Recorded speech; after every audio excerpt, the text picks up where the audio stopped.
Buen día, soy el doctor Álvaro Castro de la Clínica Quirúrgica 1 del Hospital Pasteur y me voy a referir a hemorragia digestiva alta. ¿Cómo se define una hemorragia digestiva alta? ¿Por qué decimos que es alta? Bueno, es aquel sangrado digestivo que se origina proximal al ángulo veno-yeyunal, o sea que puede ir abarcar desde la boca, la faringe, el esófago, el estómago o el duodeno. ¿Qué importancia tiene esta patología? En primer lugar, su frecuencia. Es un motivo frecuente de consulta a las puertas de emergencia, con una gravedad variable, pero es una consulta donde en cada guardia, cada día, es habitual que haya al menos uno o dos pacientes que consulten por este tipo de, de patología y con este diagnóstico, al menos en nuestro hospital. Además, se debe remarcar la gravedad que puede tener una hemorragia digestiva alta, sobre todo en pacientes mayores de 65 años. Globalmente la mortalidad en los casos de hemorragia digestiva alta es de un 2 a un 10%, pero en los casos graves y pacientes mayores de 65 años, esta se puede ver incrementada. ¿Dónde puede entonces originarse y cuáles son las causas de una hemorragia digestiva alta? A nivel esofágico, debemos destacar la presencia de varices esofágicas en el contexto sobre todo de una hepatopatía, como veremos más adelante, también sabiendo que pueden ser varices esófago-gástricas. Otras causas son las esofagitis, el cáncer de esófago o el desgarro de Mallory-Weiss. A nivel gástrico, se destaca la patología ulcerosa péptica, ya sea por una úlcera péptica gástrica o duodenal. Además, la gastritis aguda, el cáncer gástrico, las angiodisplasias o la lesión de la foie. A nivel duodenal, como dijimos, la úlcera péptica y la duodenitis son las causas más frecuentes y ampliamente predominantes. Debemos destacar que de estas diferentes topografías y causas, el 80-85%, o sea, la enorme mayoría de la hemorragia digestiva altas, se van a encontrar por patología a nivel gastroduodenal. La causa, vamos ahora a referirnos a las diferentes etiologías brevemente. La úlcera péptica gastrodenal es probablemente la patología más relevante a dominar en este tema. Es la causa más frecuente de hemorragia digestiva alta grave. ¿Cómo se define una úlcera péptica? Una úlcera péptica a nivel gastrodenal es aquella solución de continuidad a nivel gástrico que llega a incluir a la capa submucosa. Macroscópicamente son úlceras con un aspecto bien característico, con un aspecto de bordes sobrelevados inflamatorios, donde convergen los diferentes pliegues gástricos, como logra verse en la fotografía. No se amputan los pliegues, sino que llegan a converger hacia la úlcera, con un fondo que habitualmente contiene fibrina y que puede tener un fondo de diferente calidad. Y donde habitualmente se producen los sangrados. Son más frecuentes las úlceras a nivel duodenal, con una relación de 2 a 1 con respecto a las úlceras gástricas. Lo más frecuente es que se ubiquen a nivel antral, cuando es a nivel gástrico, y en el duodeno 1 o en el bulbo duodenal, cuando se producen en el duodeno. Esa es la topografía más frecuente de las úlceras pépticas. Debemos destacar que la presencia de úlcera y hemorragia digestiva grave generalmente se da en úlceras que están topografiadas en la curvatura menor gástrica, que son aquellas úlceras que pueden horadar la arteria coronaria estomáquica, y a nivel duodenal las que se encuentran sobre la cara posterior del duodeno 1, que son las que pueden horadar la arteria gastrodenal. Ambas arterias son importantes, tienen un alto flujo y pueden producir sangrados realmente graves y exsanguinantes. ¿Por qué se produce una úlcera péptica? Básicamente se debe a un desbalance entre los factores protectores y agresores de la mucosa a favor de los primeros, donde en la etiopatogenia debemos conocer al menos la asociación que hay con el Helicobacter pylori, una bacteria que coloniza la mucosa gástrica y que es un factor agresor etiopatogénico que está en casi todas las úlceras duodenales, en el 95%, o sea que es excepcional que haya una úlcera duodenal que no se asocie al Helicobacter pylori. Su frecuencia baja para la úlcera gástrica con una asociación que se cita entre un 60 a un 80 o 90%, o sea que es un poco menor. Idealmente, siempre que se diagnostique una úlcera, debe, en la endoscopía, una úlcera péptica, debe testearse la presencia de Helicobacter pylori. Otro factor de riesgo para la presencia de úlceras pépticas es el consumo de antiinflamatorios no esteroideos, sobre todo de ácido acetil salicílico, que tiene un efecto agresor tanto local de la mucosa gástrica como sistémico, destacando que son, con el aumento de la edad de nuestra población, son fármacos altamente, consumidos con frecuencia en nuestra sociedad. Y el ácido acetil salicílico como antiagregante es también ampliamente utilizado. Otros factores que agreden la mucosa y favorecen la producción de úlceras pépticas a nivel gastrodenal son el alcoholismo, el consumo de alcohol, el tabaquismo y el estrés.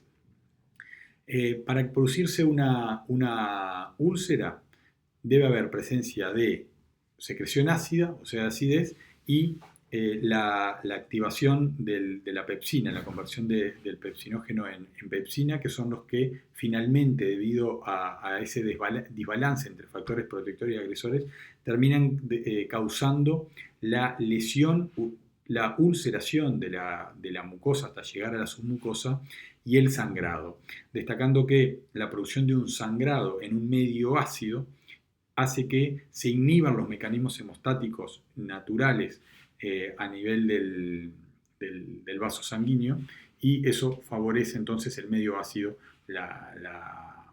el sangrado y genera un déficit en la hemostasis espontánea del mismo.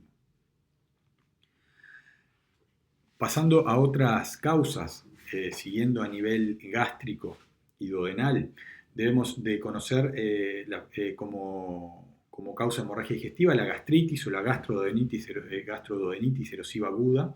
Es una causa muy frecuente de hemorragia digestiva alta, pero al contrario de la úlcera péptica, generalmente se asocia a hemorragias, en la enorme mayoría de los casos son hemorragias digestivas altas leves. Los factores etiopatogénicos para la producción de gastritis o gastroduodenitis son los mismos que para que hemos comentado para la úlcera péptica. Además pueden producirse úlceras gástricas agudas o de estrés, las cuales se presentan habitualmente en pacientes críticos internados en CTI por otras patologías, pacientes que están sometidos a un gran estrés fisiológico, ya sea porque presentan alguna alteración sistémica o una enfermedad grave, que habitualmente son pacientes que están conectados a ventilador, que han requerido reanimación con vasopresores. Son pacientes que se han mantenido hipoperfundidos con hipoxemia tisular, lo cual lleva por redistribución de flujo a una isquemia e hipoxia de la mucosa gástrica, favoreciendo la ulceración o las erosiones habitualmente superficiales a nivel de la mucosa gástrica. Se caracterizan por presentarse, como muestran en la figura, múltiples úlceras o erosiones pequeñas que determinan sangrado. A nivel gástrico, también podemos encontrar la presencia de angiodisplasias, definidas como ectasias vasculares submucosas, que también pueden, por una pequeña gradación de la mucosa, ese vaso puede sangrar hacia la luz gástrica o hacia la luz duodenal. Este tipo de alteraciones vasculares están asociadas a cardiopatías, sobre todo a pacientes con valvulopatías, y en la insuficiencia renal crónica, destacando que pueden ser causa de sangrado tanto a lo largo de todo el tubo digestivo, tanto a nivel gástrico como a nivel del intestino delgado, y también a nivel colónico, pero en ese caso ya no estaríamos hablando de una hemorragia digestiva alta, sino de hemorragias digestivas bajas o intermedias. Debemos conocer, si bien es poco frecuente, la presencia de la malformación o lesión de la foie como causa de hemorragia digestiva alta. Es poco frecuente, pero no excepcional. ¿Y qué es esta malformación? Es la presencia de una arteria submucosa aberrante, habitualmente muy dilatada y tortuosa, que, como se ve en la figura, sobresale en la mucosa duodenal. Cuando este vaso, que como ven queda totalmente expuesto a la luz duodenal, por algún motivo se orada y el vaso sangra, es frecuente que termine hemorragias moderadas a severas. Además, el ritmo de esta hemorragia muchas veces es intermitente, sangra mucho, deja de sangrar, se colapsa, se hace una endoscopía muchas veces, no se ve una causa del sangrado, es difícil de evidenciar, entonces es una causa a veces, o no es inhabitual, que sean hemorragias digestivas altas graves, entre comillas ocultas, o sea que la endoscopía no logra ver la etiología, no se ve una úlcera, no se ve la causa, en ese momento no está sangrando, pero vuelven a sangrar, hay que hacer una nueva endoscopía, son de diagnóstico muchas veces difícil y se presentan habitualmente en pacientes jóvenes. Pasando a las etiologías a nivel esofágico, que son, como ya dijimos, menos frecuentes que las gastroduodenales, debemos destacar la esofagitis, cuya causa principal es la enfermedad por reflujo gastroesofágico, el cual al pasar crónicamente un reflujo ya sea ácido o alcalino y contactar crónicamente con la mucosa esofágica, puede terminar su inflamación en diferente grado, llegando a poder ser desde un simple eritema hasta erosiones superficiales o úlceras francas. La enfermedad por reflujo puede darse en presencia de sin o con hernia hiatal. Cuando las úlceras las ulceraciones se producen a nivel de una hernia hiatal, se denominan úlceras de Cameron. Como ya dijimos, la severidad de esta esofagitis puede ser de diferente magnitud, llegando a erosiones o una franca ulceración. Y además, otra entidad que puede terminar sangrado es la llamada úlcera de Barrett. ¿Qué es la úlcera de Barrett? Es una ulceración sobre un esófago de Barrett, el cual se define en el contexto de una enfermedad por reflujo gastroesofágico severa, de larga data. La agresión por mucho tiempo de la mucosa esofágica lleva a que esta mucosa, como mecanismo de adaptación, de defensa, sufra una metaplasia de su epitelio, cambiando desde estratificado a tipo habitualmente intestinal, y en ese contexto se puede producir una úlcera a dicho nivel, destacando que además esto debe alertarnos, además del sangrado, de la presencia de una úlcera de Barrett. Siempre en algún momento debe biopsiarse para descartar la malignidad de la misma. Otra entidad no infrecuente es el desgarro de Mallory-Weiss, el cual se define como el desgarro mucoso a nivel de la unión esófago-gástrica y que habitualmente se presenta vinculada a esfuerzo de vómito reiterado, pacientes que están con vómitos reiterados por alguna otra causa. El esfuerzo de vómito, como muestra el esquema y la foto, pueden llevar un desgarro mucoso que habitualmente determina hemorragias leves y autolimitadas, o sea que se detienen solas y habitualmente no tienen una gran repercusión. Debemos hacer mención ahora, hasta aquí hemos visto todas las causas de sangrados que podemos englobar a nivel esófago gástrico y duodenal, como no variceales o no asociadas a hipertensión portal.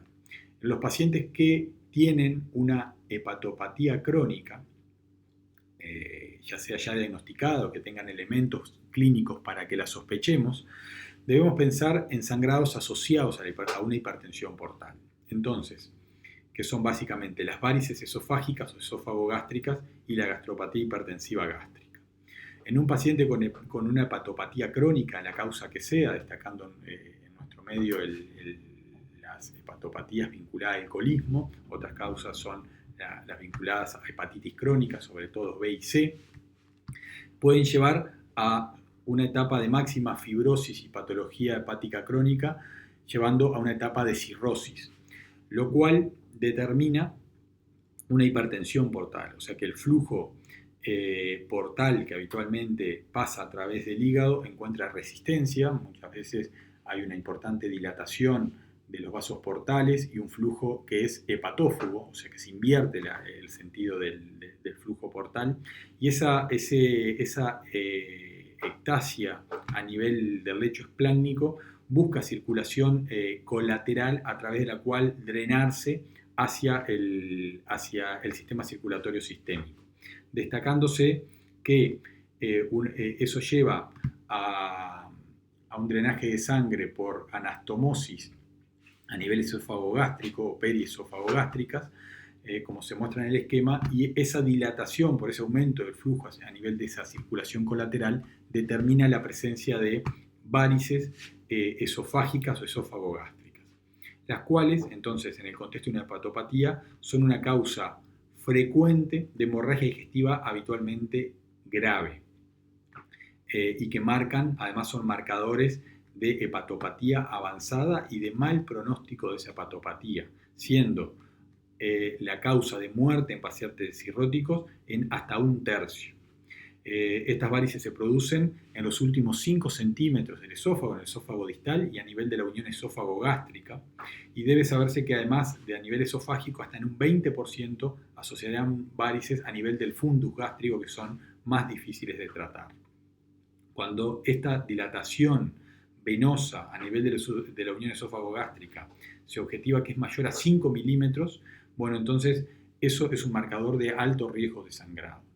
Por lo tanto, debemos tener el concepto que todo paciente con hepatopatía y crónica avanzada en etapa de cirrosis debemos hacerle una fibroesófago-gastroduodenoscopía para descartar la presencia de varices esofágicas, hacer su diagnóstico precoz y su tratamiento profiláctico, que tiene un mejor rendimiento y un menor riesgo para el paciente que cuando se diagnostican en el contexto de ya un sangrado de esa varice, que ya es una complicación y hace todo mucho más difícil. Además, cuando este mismo mecanismo de aumento de la circulación colateral a nivel esófago gástrico puede llevar a que se produzca el mismo fenómeno a nivel de todo el estómago, como se ve en la foto inferior, determinando lo que se llama una gastropatía hipertensiva gástrica, que también puede determinar sangrados muy graves, solo que es a nivel de todo el estómago, y realmente son situaciones muy difíciles y a veces imposibles de solucionar. Bien, vistas las etiologías de la hemorragia digestiva alta, las diferentes etiologías que, como hemos visto, han sido varias, nosotros vamos a enfocarnos ahora en cómo hacemos el diagnóstico de una hemorragia digestiva alta y cuáles son los pasos diagnósticos. El diagnóstico de hemorragia digestiva alta será clínico endoscópico. La clínica, como siempre, es fundamental. ¿Y cuál debe ser nuestro objetivo clínico cuando vamos a ir a examinar un paciente? Lo primero es, por la clínica, establecer el diagnóstico de hemorragia digestiva y además tratar de establecer, si es posible, de qué es alta.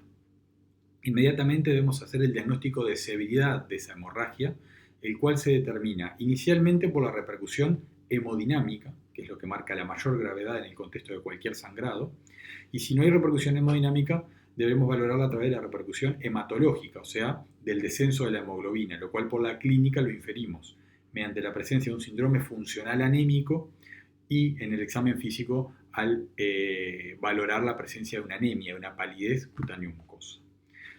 Luego deberemos orientarnos mediante la anamnesis y el examen físico también a los probables planteos etiológicos, para poder plantear o tener una idea de todo lo que hemos visto anteriormente, qué es lo que puede presentar este paciente según cada paciente puntual y los factores de riesgo que tenga para cada patología y la clínica que presente, así como sabiendo la frecuencia de los diferentes sangrados que ya nos hemos referido. Y finalmente, por la clínica, otro hecho imprescindible a determinar es el terreno biológico del paciente, porque como vamos a ver, será el que nos va a definir qué tolerancia al sangrado va a tener ese paciente. No es lo mismo un paciente joven y sano que un paciente añoso o que un paciente cardiópata en el contexto de un sangrado. Recién después de poder, con la clínica, hacer esos pasos diagnósticos, debemos pensar en la paraclínica o recurrir a la paraclínica. Todo esto es muy dinámico en el contexto de un sangrado, Pero la paraclínica tendrá dos objetivos básicamente en la urgencia. Valorar la repercusión que ha tenido hematimétrica y de volumen, que ha tenido esa hemorragia, y guiar la reposición de volumen y, si es necesario, de glóbulos rojos, para lo cual es imprescindible tener una clasificación sanguínea en el contexto de hemorragias, sobre todo moderadas y graves, y el hemograma, como vamos a ver. Finalmente, para la confirmación o valoración etiológica, el estudio que necesitamos es una fibroesófago-gastroadenoscopía, lo que habitualmente le decimos una gastroscopía, que además de tener ser la que puede establecer el diagnóstico etiológico, puede tener además acción terapéutica. Bien, entonces, pasando al pilar clínico del diagnóstico, ¿cómo se va a presentar un paciente con hemorragia digestiva alta? ¿Qué evidencia, qué signos de sangrado clínico puede presentar? Bueno, el primero a conocer es la hematemesis, que es un signo que debemos destacar, que es patoneumónico hemorragia digestiva alta. O sea, si un paciente presenta una hematemesis, tiene una hemorragia digestiva alta. ¿Qué es una hematemesis? Es un vómito de sangre. Es la expulsión de sangre roja o oscura por la boca precedido de náuseas, de esfuerzo de vómito. Importa mucho la calidad de la sangre vomitada, además de la cantidad. Cuando un paciente tiene un vómito de sangre roja, rutilante, fresca, debemos interpretar que es un sangrado activo o en curso. Mientras que cuando es un vómito ya más oscuro, que puede tener coágulos, que se dice a veces que es un vómito con color en borra de café, generalmente marca un sangrado ya de varias horas y que esa sangre se digirió parcialmente a nivel del estómago y luego fue vomitada. O sea que no descarta un sangrado activo, pero no es en este momento, no es tan agudo. Importa obviamente saber el número de episodios de hematemesis y el volumen aproximado de cada episodio. Los diagnósticos diferenciales debemos interrogarlos bien porque pueden ser la hemoptisis y la rinorragia. La hemoptisis generalmente va precedida de esfuerzo de tos, es una sangre que sale habitualmente en menor volumen que la hematemesis, o es una sangre que puede salir aereada o que viene de la vía aérea, ¿sí? Y la rinorragia debe descartarse porque excepcionalmente pacientes con sangrado en la rinofaringe pueden tragar la sangre, no darse, o pueden haber tenido que interrogar siempre el antecedente de un sangrado nasal previo, porque a veces los pacientes tragan mucha sangre, se llega al estómago y luego, horas después, la vomitan y se puede interpretar como una hematemesis y en realidad lo que tiene el foco del sangrado está a nivel de la rinofaringe. Otra manifestación son las melenas, las cuales se definen como materias negras, muy fétidas, pastosas, habitualmente pegajosas, que se adhieren al water y se explican por la presencia de sangre digerida en la materia. O sea que el sangrado, la sangre ha cursado todo el tránsito intestinal, ha tenido tiempo de ser digerida por la flora bacteriana a nivel intestinal. Eso se ha mezclado con la materia y le da ese aspecto característico. Las melenas pueden producirse por un sangrado que va desde la boca hasta el ángulo cólico derecho. O sea que no sirven para topografiar si una hemorragia es alta o baja, porque como ya dijimos, las altas se producen por encima del ángulo adenoyeyunal. Sin embargo, debe saberse que cuando hay melenas como único síntoma, en la gran mayoría de los casos, para algunas series de 80-90%, las melenas se deben a una hemorragia digestiva alta. O sea que la melena no es patoneumónica, una hemorragia digestiva alta, puede deberse tanto a una hemorragia digestiva alta, intermedia o baja, pero lo más frecuente es que se deban, cuando son el único signo de sangrado, a una hemorragia digestiva alta. Finalmente, la enterorragia, que es la presencia de sangre fresca mezclada con la materia, puede ser con coágulos o sin coágulos. Habitualmente es una sangre más no es negra como la melena, es más bordeaux, un poco más oscura, está francamente mezclada con la materia, y esto lleva semiológicamente a diferenciarla de la rectorragia, o sea que es un sangrado que no ha tenido tiempo, como son sangrados habitualmente más distales, que no han tenido tiempo de que la sangre se digiera y sale mezclada con la materia.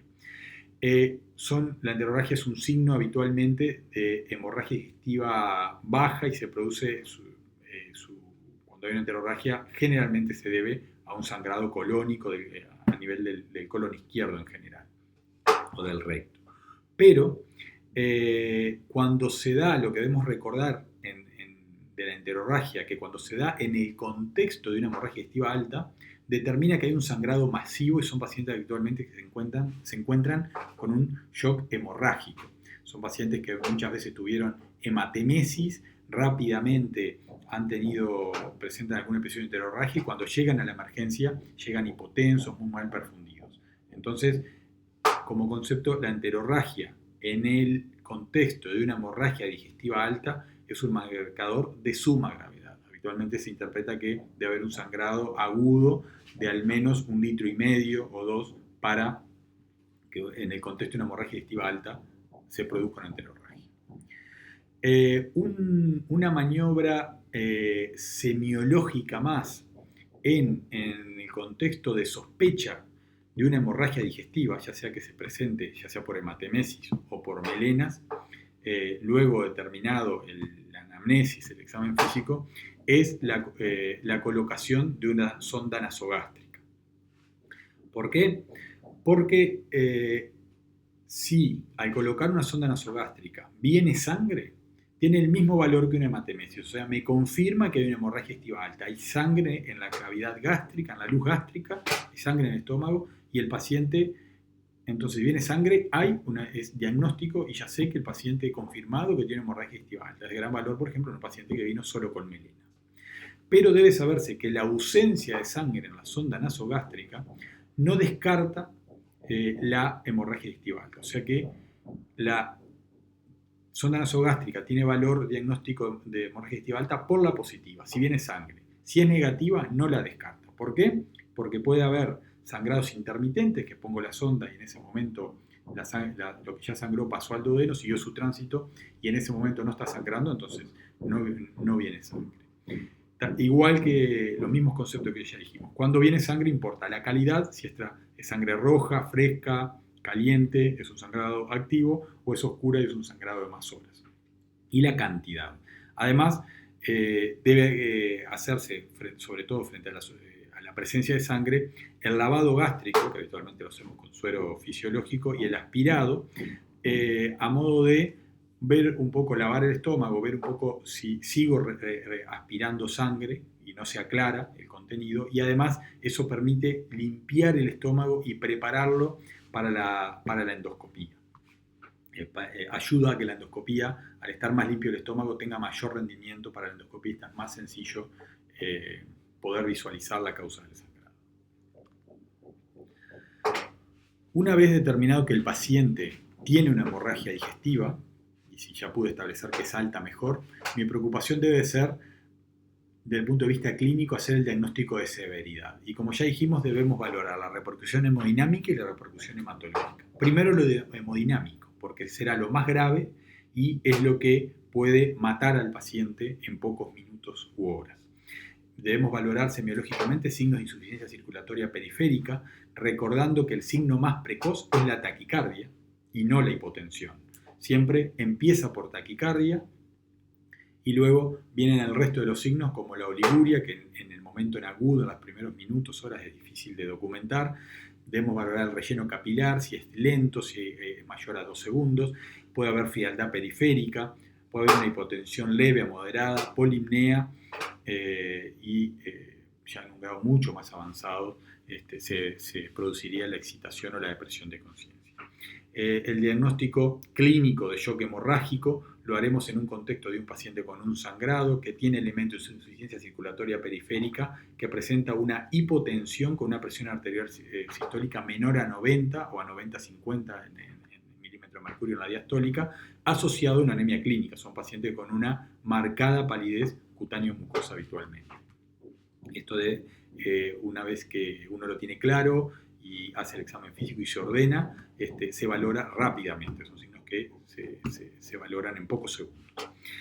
Una vez valorada si hay repercusión hemodinámica o no, debo preocuparme por la repercusión, si no hay hemodinámica, hematológica, y le interrogaré al paciente la presencia de un síndrome funcional anémico, lo cual marca la presencia de una anemia al menos moderada.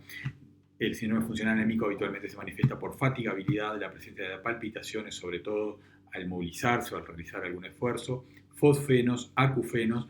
Es de gran valor interrogar la presencia de hipotensión ortostática o lipotimia, generalmente en ese contexto, pacientes que están sentados y se van a parar y se marean, que a veces pueden sufrir algún desvanecimiento, incluso a veces al realizar algún esfuerzo. Síntomas significativos y que no debemos olvidar, sobre todo en pacientes con patologías previas, es que la anemia no descompense una cardiopatía isquémica previa, o sea, la presencia de ANCOR. Una vez valorado lo anterior, debo pensar, ya valoré, llegué a que tiene una hemorragia, si puedo determinar que salta mejor, valoré su severidad, debo pensar en cuál puede ser la causa, el planteo de etiología de este sangrado.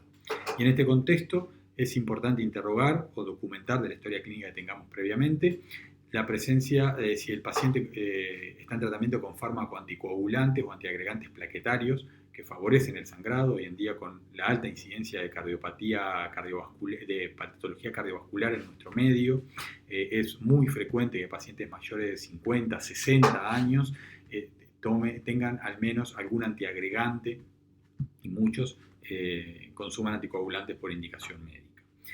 Este dato debe constatarse porque obviamente estos fármacos van a tener que suspenderse. ¿Qué me hará sospechar una úlcera gastrodenal como causa? La presencia de un ardor epigástrico en los días previos, la presencia de un síndrome ulceroso de larga data, el consumo de antiinflamatorios no esteroideos, el tabaquismo, el alcohol y el estrés. Todo lo que hablamos cuando nos referimos a úlcera gastrodenal o úlcera péptica. Recordando que es la causa más frecuente de hemorragia digestiva alta grave.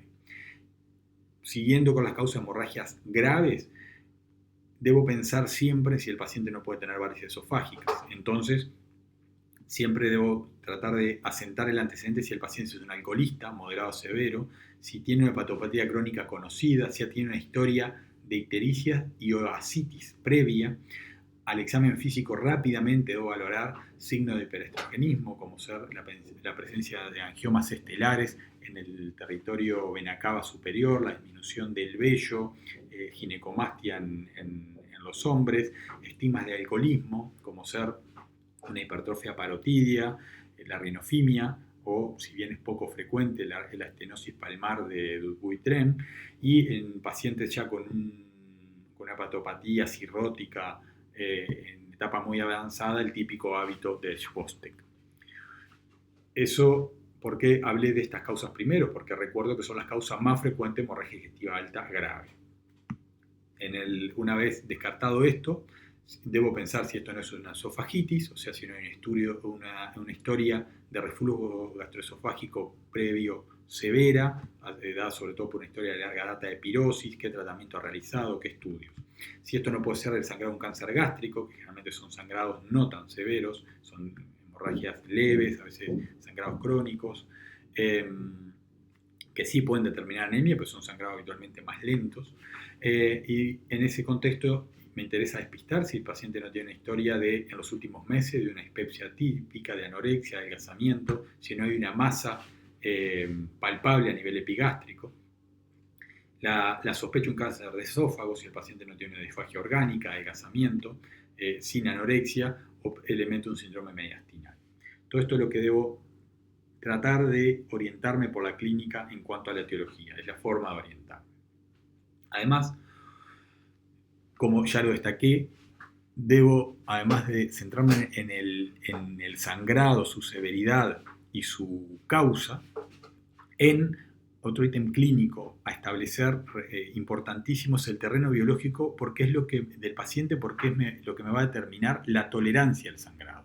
Entonces, en ese aspecto, importa mucho establecer los antecedentes de patología cardiovascular como cardiopatía isquémica, paciente que haya sido revascularizado, que tenga stent o bypass a nivel coronario, la presencia de insuficiencia cardíaca, de arritmias, porque obviamente este tipo de pacientes toleran peor el sangrado y la anemia, pudiendo llevar a nuevos eventos, como ya dije, coronarios agudos en el contexto de una anemia aguda.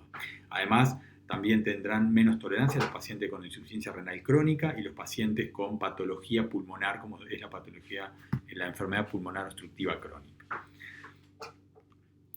Bien, una vez cumplidos estos objetivos diagnósticos clínicos, rápidamente los estudios complementarios que debo solicitar, casi a la misma vez que estoy examinando al paciente, en los casos graves, es para valorar la repercusión y dirigir la reposición hematológica. Es imprescindible la clasificación sanguínea del paciente con grupos AB0 y RH, y la solicitud, el segundo estudio de importancia, es el hemograma, dado que me va a cuantificar el descenso, a cuantificar o a ver la severidad de la anemia, sabiendo que en sangrados agudos, en las primeras horas, la hemoglobina puede todavía no descender por hemoconcentración, puede mantenerse aún en las primeras horas.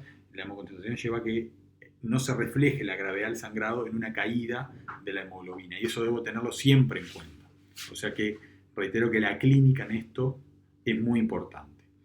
Además, se solicitará un estudio de la crisis en pacientes que estén anticoagulados con warfarina para valorar el INR. Muchas veces estos pacientes, el sangrado está favorecido porque están fuera de rango de anticoagulación, tienen un INR aumentado, y además en toda patología que pueda alterar la crisis, destacando la hepatopatía crónica, donde además puede haber alteración en las plaquetas.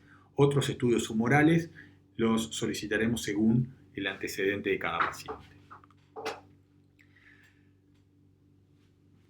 Finalmente, dijimos que el diagnóstico era clínico, básicamente endoscópico. Y acá el gran estudio, o el estudio imprescindible, es la endoscopía digestiva alta o fibroesófago gastrodenoscopía. Debe realizarse siempre frente al diagnóstico clínico o frente a la sospecha de una hemorragia digestiva alta, porque el objetivo es ver el diagnóstico etiológico y además es eventualmente el primer paso, y a veces el único y el final y el mejor tratamiento. En cuanto a la oportunidad de la endoscopía, en la endoscopía leve a moderada debe hacerse en las primeras 12 horas. Algunas guías, sobre todo confeccionadas por endoscopistas, dicen que puede hacerse en las primeras 24 horas, pero otras 12. Lo cierto es que en un paciente con una hemorragia digestiva alta leve a moderada, lo recomendable es obviamente es una urgencia hacer la endoscopía, y no deberían de pasar más de 12 horas sin que el paciente tenga su endoscopía, porque uno nunca sabe el sangrado en qué momento puede agravarse o empeorar. Esto también va de la mano del terreno del paciente, qué paciente estamos, en qué medios estamos, pero es urgente y como recomendación no debería de pasar las 12 horas, más allá de lo que digan algunas guías internacionales incluso. En el contexto de una hemorragia digestiva alta grave, en un paciente que está chocado con repercusión hemodinámica, la endoscopía debe hacerse lo antes posible, o sea que cuando empezamos a tratar al paciente, el endoscopista ya debe estar avisado. Si no está en el hospital, debe venir, debe estar viniendo mientras vamos tratando y reponiendo al paciente. Y la endoscopía se hará una vez que nosotros empecemos el tratamiento, que vamos a ver a continuación, y el paciente logre una estabilidad hemodinámica al menos transitoria. Pero es fundamental poder hacer esta endoscopía y debe ser todo dinámico. Se trata al paciente y se hace la endoscopía lo antes posible con el requisito que ya dije. En cuanto ya una vez que estamos haciendo la endoscopía y las causas, como dijimos, la presencia la causa más frecuente de hemorragia digestiva alta grave es la úlcera péptica gastrodenal. La endoscopía, ¿qué me va a aportar? La topografía, dónde se encuentra, si es gástrica, si está a nivel de la curvatura menor, en qué sector, si está a nivel duodenal, tratará de ver en qué cara posterior, cara anterior, el tamaño de la úlcera. Aquellas lesiones de más de 2 centímetros son generalmente de peor pronóstico, La característica de la úlcera, me va a ver que sea una característica francamente péptica, porque también el cáncer gástrico puede presentarse mediante ulceraciones que tienen otras características, con bordes más amputados, úlceras más anfractuosas, a veces en el contexto de lesiones ya vegetantes. Y además, al determinar que lo que presenta es una úlcera de características pépticas, utilizamos, y es universalmente utilizada, la clasificación de Forres. ¿Qué utilidad tiene? Es el recuadro que se ve abajo, y me clasifica básicamente el sangrado por úlcera péptica en activa, al momento de la endoscopía, reciente o sin evidencia de sangrado. A su vez, la activa la subclasifica, puede ser un sangrado a chorro, como el que se ve un jet de sangrado, como el que se ve en la foto, o un sangrado en napa o un babeo de la úlcera. Y a su vez, la hemorragia, cuando no hay una hemorragia activa, pero hay estigmas de sangrado reciente, pueden ser ver un vaso en el fondo de la úlcera, ver un coágulo adherido en la úlcera o ver restos de hematina en la úlcera. ¿Por qué es importante esta clasificación? Porque dependiendo si es una hemorragia activa o hay signos de hemorragia reciente, será el riesgo de recidiva hemorrágica que tendrá el paciente, o sea, me determina el riesgo de resangrado, habitualmente en los primeros 3 días del sangrado inicial, y eso se asocia además el resangrado a la morbilidad y a la mortalidad que puede tener ese sangrado. Además, me va a hacer la indicación, según cómo clasifique el sangrado en esa úlcera, de si en ese mismo procedimiento hay que hacer una hemostasis endoscópica. En aquellos pacientes, si bien esto ya es de terapéutica, en aquellos pacientes que tienen un sangrado activo o un sangrado reciente que está dado por vaso visible o un coágulo adherido, tendrán indicación de que el endoscopista en ese momento haga un tratamiento, o sea que la endoscopía pasa a ser diagnóstica y terapéutica. ¿Terapéutica para qué? Ya sea para detener el sangrado cuando es activo, o algún tratamiento cuando es reciente para disminuir el riesgo de sangrado. Por eso es tan importante la endoscopía en el contexto de la hemorragia digestiva, con valor diagnóstico, como ya dije, etiológico, de clasificación, pero además con gran valor terapéutico y sobre todo en la úlcera péptica gastroduodenal. ¿Qué pasa con la hemorragia digestiva cuando encuentra varices esofágicas? Bueno, algo parecido. También recordamos que la varices esofágica, una vez más lo digo, es causa de hemorragia digestiva alta grave. Entonces la endoscopía en este contexto me va a hacer el diagnóstico al objetivar las varices, va a ver si hay un sangrado activo o signos de sangrado reciente a nivel de esas varices esofágicas, esófago-gástricas, y en ese caso, si hay sangrado activo o evidencia de sangrado reciente, bueno, en ese caso también el tratamiento de elección e incluso como marcador pronóstico es el poder lograr hacer una hemostasis endoscópica, que posteriormente en el tratamiento vamos a ver cómo se hace. Además, la endoscopia obviamente me va a hacer otro diagnóstico, eventualmente tratamiento de las otras causas a nivel esófago gastrodenal, como puede ser el diagnóstico de la malformación de la foie, el diagnóstico y tratamiento de esa malformación, de angiodisplasias, el desgarro de Mallory-Weiss o incluso tumores. Bien, entonces una vez valorado el punto de vista clínico y paraclínico, ya sea humoral y con endoscopía, una hemorragia digestiva alta, yo debo de categorizar al paciente en cuanto a la severidad y el riesgo de muerte que tiene por este episodio. ¿De qué depende la severidad entonces, una vez que tengo todos estos elementos que va a tener y el riesgo de muerte que va a tener un episodio de hemorragia digestiva? De la magnitud o velocidad del sangrado por un lado y de la tolerancia según, sobre todo el terreno cardiovascular que tenga el paciente, a ese sangrado. Hay diversos scores descriptos para tratar de hacer esto de forma estandarizada. Uno de los más conocidos es el score de Rocal, que determina el riesgo de recidiva y mortalidad, pero hay otros muchos.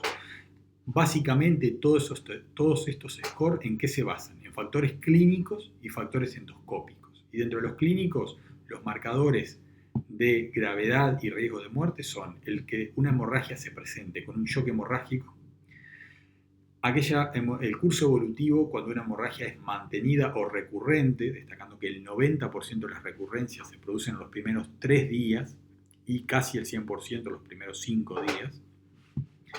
El número de volúmenes de glóbulos rojos que se requieren en la reposición inicial cuando viene un paciente, lo cual en parte refleja el grado de la magnitud del sangrado. Algunos scores lo determinan, o la mayoría dicen que cuando yo debo reponer al paciente con más de 4 volúmenes de glóbulos rojos, bueno, el riesgo aumenta.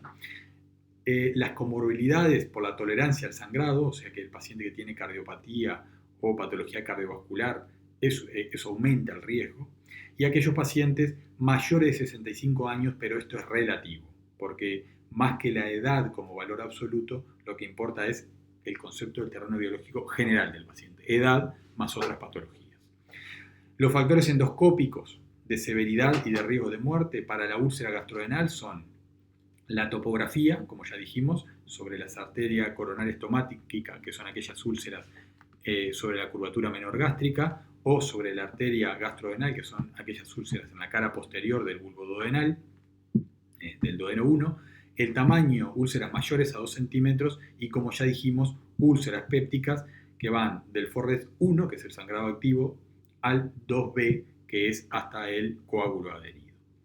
Además, otro factor endoscópico de riesgo es el constatar que el sangrado se debe a varices esofagogástricas. Eso per se es un elemento de mal pronóstico. Bien, pasando ya al manejo o al tratamiento de la hemorragia digestiva, yo me debo hacer la idea porque, me debo parar una vez hecho toda esta valoración y debo diferenciar si estoy frente a una hemorragia digestiva alta leve o moderada, o si por el contrario estoy frente a una hemorragia digestiva alta grave. La hemorragia, después de todos estos conceptos que hemos visto, podemos decir que la hemorragia digestiva alta leve, lo más frecuente es que se presente por melenas, sin hematemesis, y que sea una hemorragia que se presenta muchas veces sin anemia o con una anemia leve. La moderada será aquella que se presenta con una anemia moderada a severa, habitualmente con elementos de un síndrome funcional anémico, que es un síndrome clínico que ya simplemente interrogándolo ya me determina que no estoy frente a una hemorragia leve, es al menos moderada. O tener en el hemograma una hemoglobina menor a 7, o en aquellos pacientes con cardiopatía entre 8 y 9. ¿Cuál es la hemorragia digestiva alta grave? Es aquella que presenta algún grado de repercusión hemodinámica. Bien, entonces, para separar el tratamiento nos vamos a referir primero a la hemorragia digestiva alta leve o moderada y luego a la hemorragia digestiva alta grave, dado que son entidades, sobre todo cuando ven este paciente en la emergencia, que se tratan y se deben hacer consideraciones diferentes. Para la hemorragia digestiva alta leve a moderada, obviamente que el paciente se va a ver inicialmente en la emergencia y luego va a quedar internado. Los pacientes con hemorragia digestiva alta no se van de la emergencia a su casa. Deberé valorar inicialmente si está indicada la transfusión en los casos de hemorragia alta moderada, y como ya dije, debemos hacer siempre la fibrogastroscopía urgente en las primeras 12 horas para el diagnóstico y eventual tratamiento. Aquí voy a repetir un poquito algunos conceptos que ya mencioné. Si en la endoscopía se encuentra una úlcera gastrodenal, siempre que esté indicada, el objetivo será hacer la hemostasis endoscópica en los pacientes Forres 1 hasta 2B, o sea, sangrado activo o sangrado reciente con vaso visible o coágulo adherido. ¿Y cómo se hace esa hemostasia endoscópica? Puede ser química o mecánica, y se pueden combinar estos mecanismos. La química consiste en la inyección de vasoconstrictores como la adrenalina o de sustancias esclerosantes como el polidocanol. Mientras que la mecánica, sobre todo cuando se ve un vaso visible, consiste en la colocación de clips. El éxito de la hemostasia endoscópica para las úlceras gastrodenales es alto, es altísimo, es del 90-95%, y las complicaciones del procedimiento son raras, son menor al 1%. Por eso se debe insistir en que debe hacerse la endoscopía, como ya lo he destacado. Porque la enorme mayoría de los pacientes vamos a tener el diagnóstico y, si es necesario, la hemostasis y la resolución de ese episodio de sangrado mediante la endoscopía, el tratamiento endoscópico. En las varices esofágicas, como ya dijimos, si hay sangrado activo o también evidencia de sangrado reciente, bueno, la hemostasis se hace mediante la colocación de banding, o sea, es también una forma de hemostasis mecánica, que es poner una goma, por así decirlo, que comprime el cuello de la variz. Habitualmente hay que colocar más de una, pero se hace sobre la que está sangrando o la que tiene más evidencia de sangrado, si hay varias varices esofágicas. Entonces, al comprimir el cuello hace hemostasis. Y la otra también es la inyección de sustancias esclerosantes. Pueden combinarse también, destacándose que para las varices esofágicas deben ser, para toda endoscopía, pero sobre todo para la colocación de banding y esclerosar varices esofágicas, deben ser endoscopistas entrenados.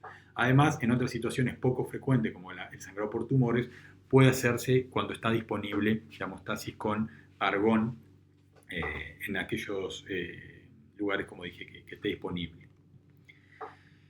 Una vez entonces solucionado el episodio agudo, ¿cómo sigue el tratamiento o sea, hecha la endoscopía? El paciente se interna y debe seguir un tratamiento médico, el cual tiene como pilares suspender los factores favorecedores o corregir los factores favorecedores del sangrado, como son suspender los antiagregantes, los antiinflamatorios no esteroideos y los corticoides en aquellos pacientes que lo reciban.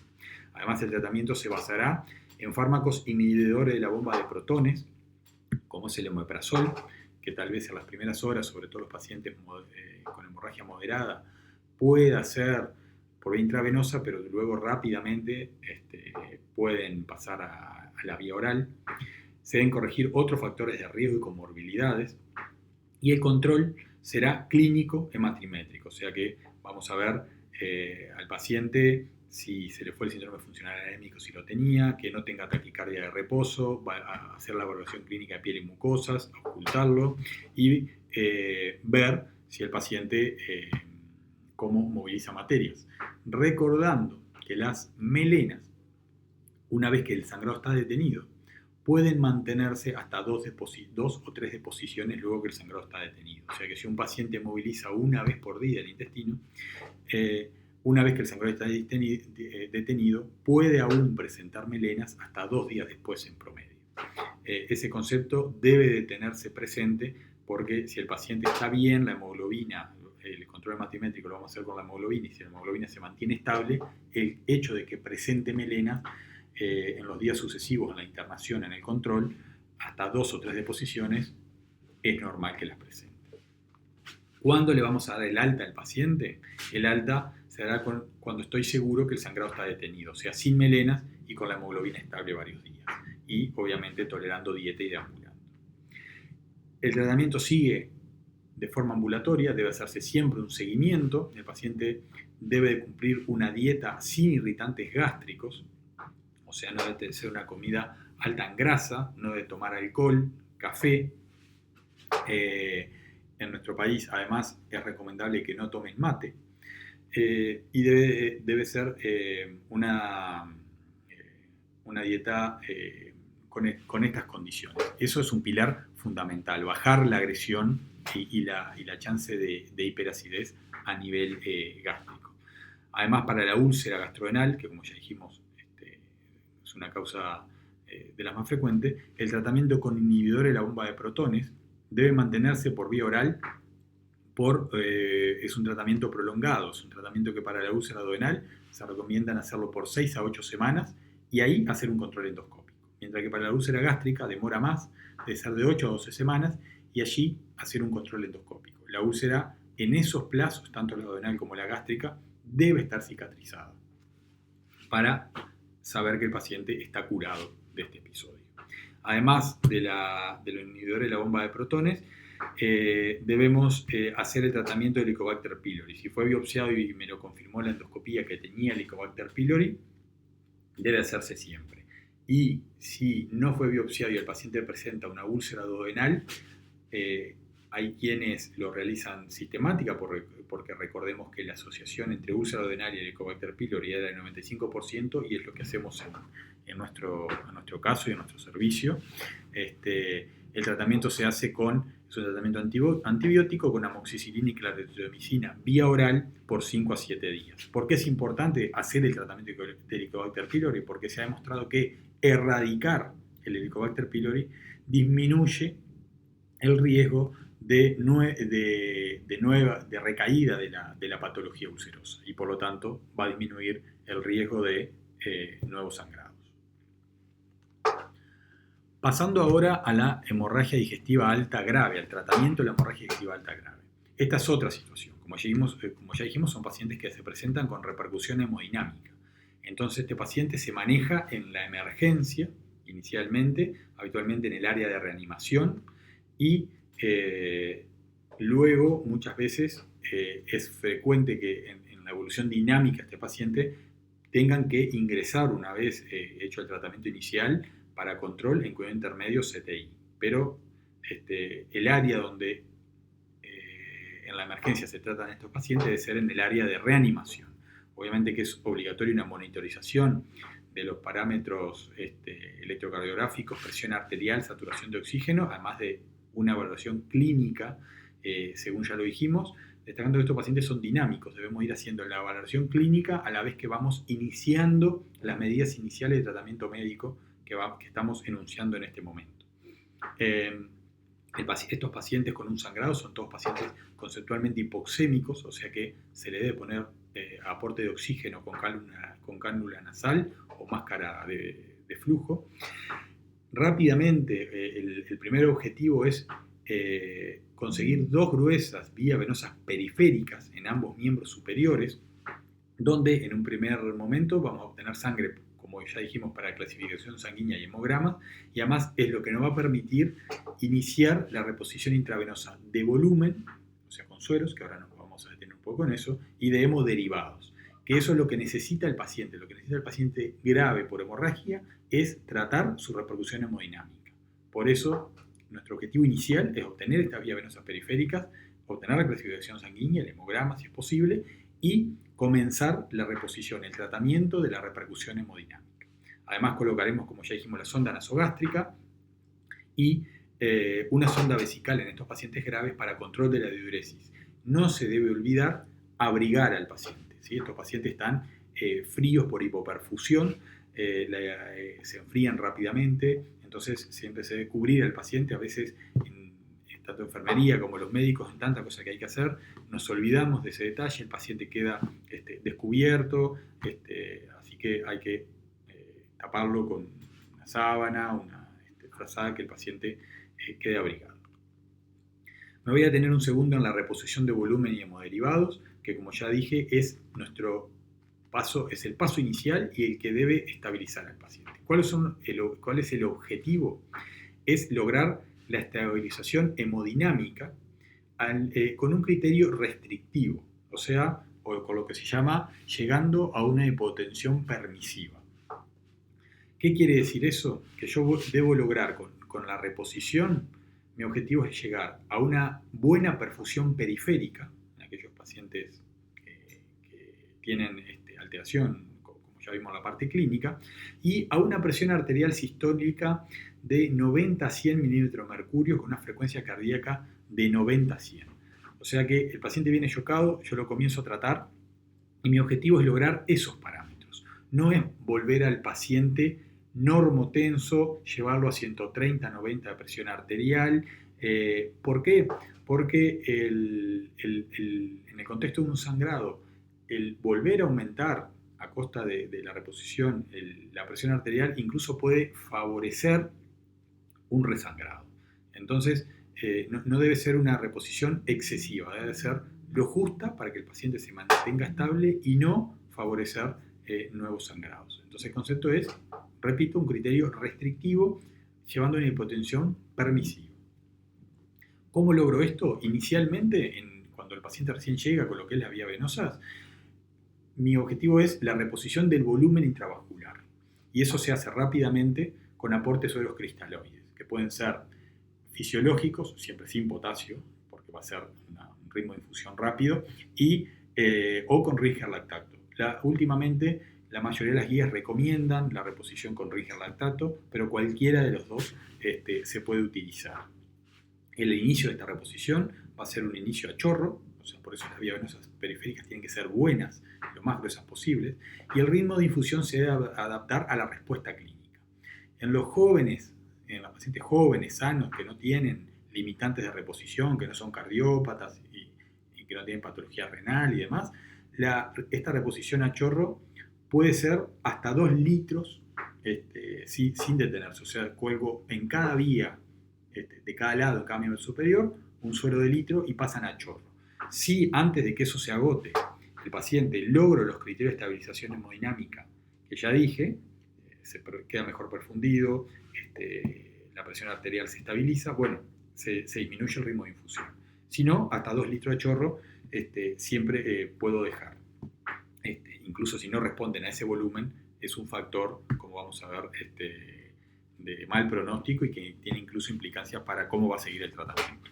En aquellos pacientes que tienen limitantes de reposición, que quiere decir aquellos pacientes que, estos pacientes, está claro que siempre se deben reponer, porque los que lo matan agudo es el shock, pero que son cardiópatas importantes, la reposición también se inicia con un alto aporte a chorro, pero debo tener el concepto de cargas de volumen, o sea, debo quedarme al lado del paciente, no me debo ir, debo hacer una primera carga a chorro a través de 300, 400 centímetros cúbicos o mililitros, ver la respuesta clínica, tal vez necesite otra carga, pero tal vez sea solo más de 200, 300, y es dinámico. Una vez que alcanzo los parámetros, lo mismo que ya dije, debo ir adaptando el ritmo de infusión, pero en estos pacientes debo hacer una reposición ajustada a compensar el paciente, pero no que esa reposición no sea excesiva como para descompensar una patología cardiovascular.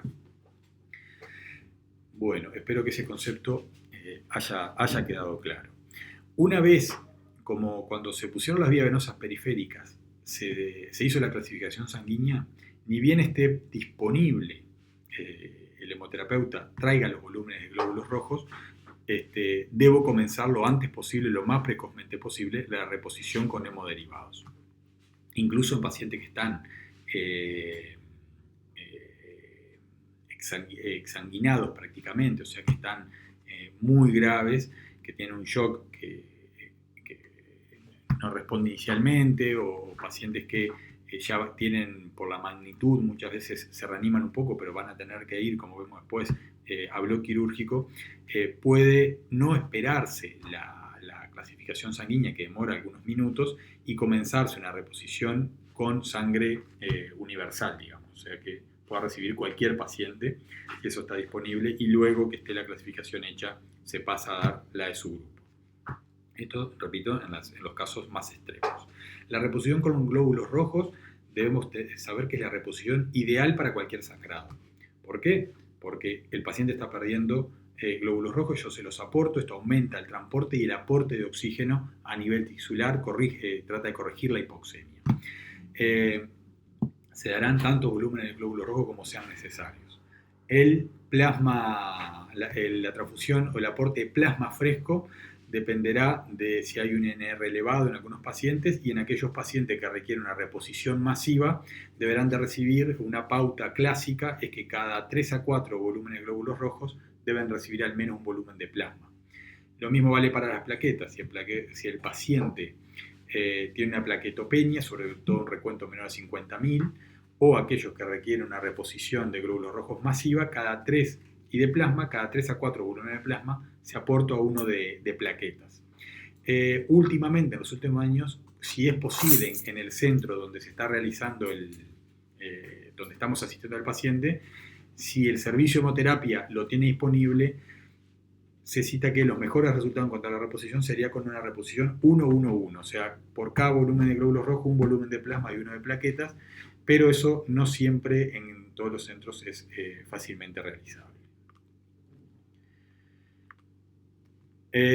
Obviamente que la endoscopía, como ya le dije, lo voy a volver a repetir, en los casos de hemorragia digestiva alta grave se hace lo antes posible y una vez estabilizado el paciente, al menos aunque sea una estabilización parcial, ¿Por qué? Porque la mejor chance del paciente es hacer el diagnóstico y que la endoscopía haga la hemostasis endoscópica. Eso cambia el pronóstico.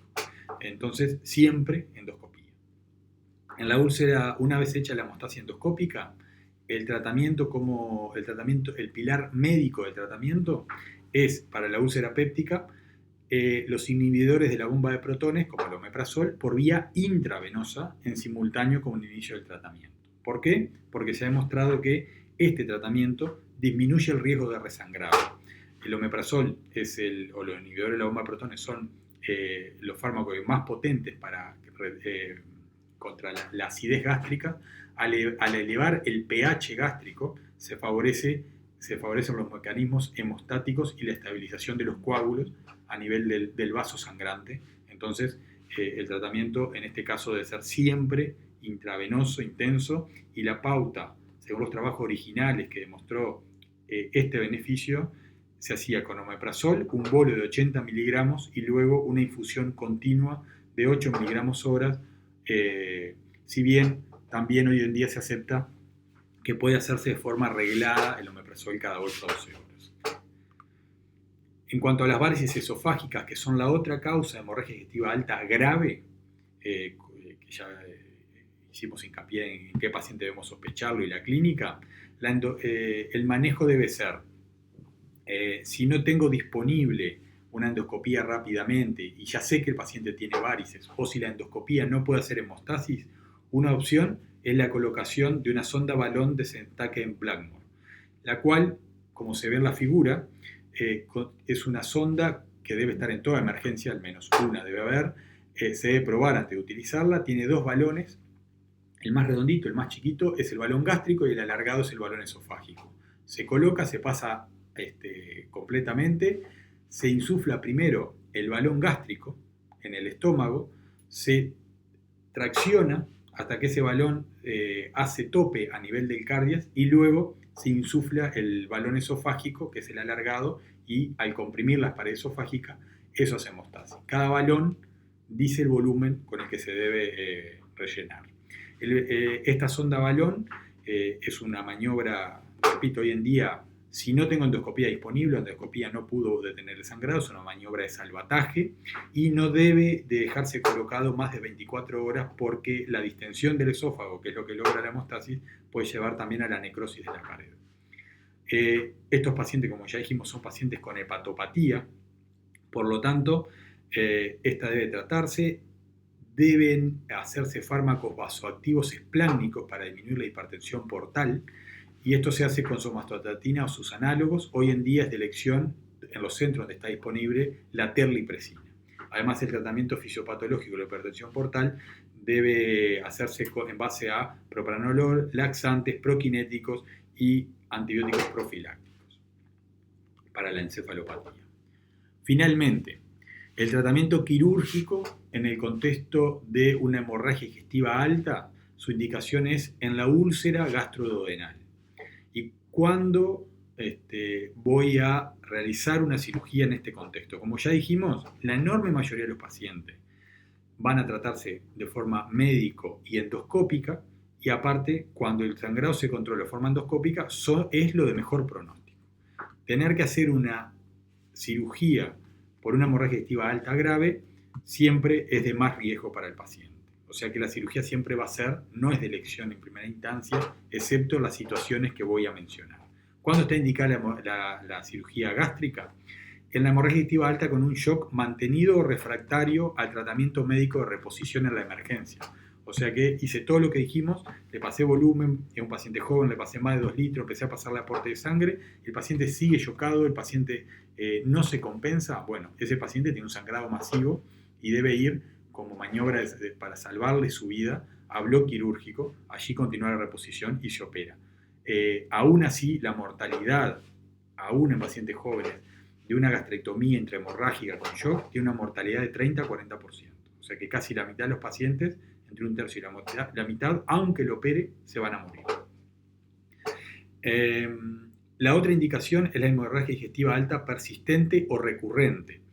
En este caso es aquel paciente que habitualmente se le hizo una primera hemostasia endoscópica, como ya dijimos, el riesgo de resangrado mayor son los primeros 3 días, el 90% resangran en los primeros 3 días, y el paciente en esos 3 días habitualmente presenta un nuevo sangrado. Entonces, se hace la endoscopía y puede tener otro sangrado. Entonces, eso es una hemorragia recurrente. Son situaciones de cirugía donde ya no es una emergencia, pero pasa a ser una urgencia, y en este contexto la mortalidad es un poco menor, pero no es despreciable, es de un 3 a un 20%. Cuando estoy frente a una hemorragia recurrente en un paciente joven y sano, la indicación de cirugía será en la segunda recurrencia, o sea que puedo hacer hasta la primera endoscopía, una primera recurrencia, una segunda recurrencia, hasta 3 endoscopías, y si el paciente, ahí ya no hay una cuarta endoscopía, ahí se debe operar. Pero si el paciente es un anciano o con comorbilidades, sobre todo si tiene una hemorragia, si tiene una cardiopatía, lo recomendado, ese paciente va a tener una mala tolerancia a otro sangrado. Probablemente si se chocó, tuvo una hemorragia grave, se hizo la hemostasia endoscópica y tuvo una recurrencia y se logra una nueva hemostasia endoscópica, el paciente de alto riesgo no va a tolerar un nuevo shock.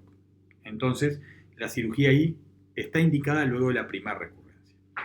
Otra indicación de cirugía, pero que es muy particular, es en aquellos pacientes que tuvieron un episodio de hemorragia estiva alta grave, que se logró detener, pero tienen limitantes mayores para el tratamiento, por ejemplo, pacientes con problemas transfusionales, que ya fueron transfundidos muchas veces, que casi no hay cómo aportarle transfusiones.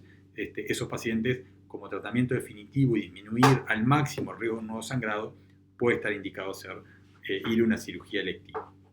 En cuanto a los procedimientos, brevemente, el objetivo no es hablar de los procedimientos quirúrgicos, pero cuando operamos en el curso de una hemorragia digestiva alta, básicamente tenemos el procedimiento de hemostasis directa, que es ir a la úlcera y hacer un punto hemostático. Esto es efectivo sobre todo para las úlceras duodenales, tiene una buena tasa de efectividad, no tanto para las gástricas. En las gástricas hay más resangrado, no es un tratamiento muy efectivo, pero esta opción tiene la ventaja de ser rápida, poco agresiva, pero como ya dije, tiene un poco más de chance de resangrar. Otros procedimientos son los resectivos, sobre todo la antrectomía y la gastrectomía distal, pero siempre se debe considerar en qué condiciones está el paciente. Es un tratamiento, obviamente, es una resección gástrica parcial en agudo, es un tratamiento más agresivo. Si se logra hacer porque el paciente lo tolera, obviamente al hacer la resección tienen el riesgo de resangrado es muchísimo mejor, generalmente no excede el 2 a 4%. También existen los procedimientos denervativos que consisten en las vagotomías, que no deben hacerse nunca como único tratamiento. Habitualmente se asociaban a los otros tipos de procedimientos, ya sea la hemostasis directa o a los procedimientos resectivos. Hoy en día, con el advenimiento en las últimas décadas de los inhibidores de la bomba de protones, son procedimientos que básicamente han caído en desuso. Bueno, esto ha sido el teórico de hemorragia digestiva alta. Espero que les haya aportado y por cualquier duda quedamos a las órdenes. Muchas gracias.